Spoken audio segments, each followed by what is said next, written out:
A Colheita, de Jim Quincy.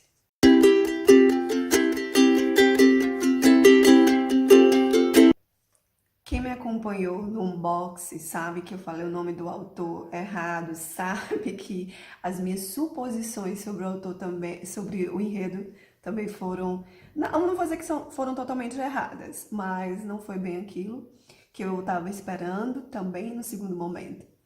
A Colheita foi um livro, foi uma experiência muito controversa para mim, porque primeiro eu me senti angustiada.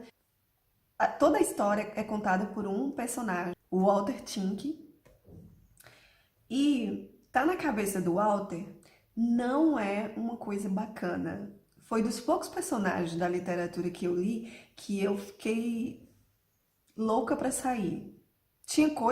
Tem coisas que ele fala que dá incômodo em quem tá no leitor. Eu não sei se foi proposital, não sei se esse tipo de leitura é para um determinado tipo de leitor. A história se passa numa Inglaterra, numa aldeia na Inglaterra, e a gente não sabe o local, a gente não sabe em que período histórico essa história está se passando. O que a gente sabe é que aqui ainda existem aquele meio de subsistência muito rústico ainda, que é a agricultura. Realmente as pessoas, aqui as pessoas, elas têm que, para se alimentar, elas têm que plantar. E tem todo isso eu achei muito bacana, tem todo um contexto poético na forma que o autor coloca a parte da agricultura, a parte do cultivo, do arado, de como esses agricultores têm um prazer nesse trabalho. E, bom, ele já tem todo um meio, né, um sistema de vida ali formado e não pretende que isso mude. São também pessoas muito hostis e ao diferente. A história começa com 3 forasteiros chegando nessas terras e observando de longe. Para eles isso já é hostil, eles não conhecem as pessoas, não sabem quem são eles e ficam naquelas suposições. Depois que esses 3 forasteiros se restabelecem, coisas muito estranhas, fora do habitual deles, começam a acontecer, um incêndio, um porco que some, e eles atribuem essas estranhezas a esses 3 personagens que chegaram há pouco tempo. Depois disso, né, eu vou ficar só nessa parte do texto, fazer só esse resumo para vocês, porque para mim, tudo que acontece depois daqui é um absurdo sem fim. A gente não sabe de muita coisa, o autor não deixa claro nada pra gente, a gente lê e fica na ambiguidade ali. Você decide o que é que tá. Eu acho assim, eu acho que é mesmo um livro que te causa uma estranheza por isso, porque ele não quis deixar muito aberto as atitudes dos personagens e... Bom, para além disso, o final ter sido melhor se o autor tivesse explicado mais sobre as ideias, né, o motivo do que estava acontecendo, mas isso não aconteceu. Mas não desmerece o livro, o enredo. O Jim Quincy, acho que é assim que se pronuncia, tem uma escrita muito... No início do livro é um pouco intrincado, foi um pouco difícil para mim pegar.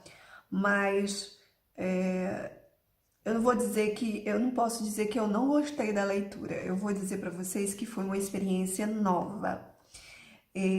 Teve momentos aqui que a gente vê tudo pela ótica do Walter, que a gente pensa que quer logo passar as páginas, porque são muitas páginas com esse homem divagando. Ok, se eu fosse dizer uma palavra para esse livro, eu diria suposições, porque é só o que a gente pode fazer nessa leitura, supor, né? Olhar as atitudes dos personagens e do enredo em si para poder ter uma ideia geral do que está acontecendo.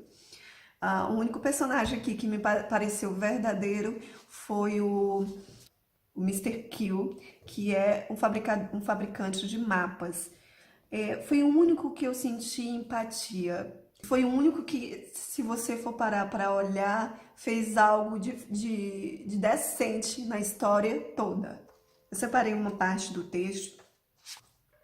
Por conta dele ter sido tão decente, ter feito coisas tão decentes, ele foi. Tudo que ele fez foi contra ele. E para vocês terem uma ideia do que eu tô dizendo quando eu falo que as pessoas só supõem as coisas nessa história. Foi o fabricante de mapas que estendeu a mão à mulher na manhã do incêndio, quando o casebre dela estava a ser arrasado. Foi o fabricante de mapas que lhe deu as boas-vindas no baile. Foi o fabricante de mapas que foi descoberto ontem à noite no Pelourinho com o braço à volta dos ombros do vagabundo mais jovem. Evidente, eram velhos amigos, talvez até parentados, irmãos de sangue, provavelmente. São suposições que esse povo da aldeia estão fazendo sobre esse Mr. Quill. Então, assim, é muito fácil aqui você acusar uma pessoa nesse lugar de qualquer coisa para tirar o seu da reta. Eu vou ficar por aqui porque se eu falar mais eu vou dar mais spoiler. E, assim, esse livro, se você quiser ver um pouco mais do que o medo faz, o medo da mudança exclusivamente, e como é bom a gente não supor as coisas e ter claro como evidências antes de acusar ou de dizer algo sobre alguma pessoa, porque você pode estar cometendo uma injustiça daquelas. Eu não vou dizer minhas estrelinhas, quem me segue no Instagram sabe que eu valido os meus livros, eu dou estrelas, mas isso é uma coisa que eu tô pensando em parar de fazer, deixar só pra mim, porque às vezes a pessoa deixa de ler, de se interessar por um livro por conta da qualificação que ela dá. Mas esse livro tem 4 estrelas no Goodreads, foi premiado, foi finalista, né, na verdade, e tem razão por ser. A escrita do Jim, eu não conhecia esse autor, eu não conhecia nada dele. Li o livro, não procurei resenha, não fiz nada, me joguei na história e nem li a sinopse. Mas eu gostei e claro que eu indico.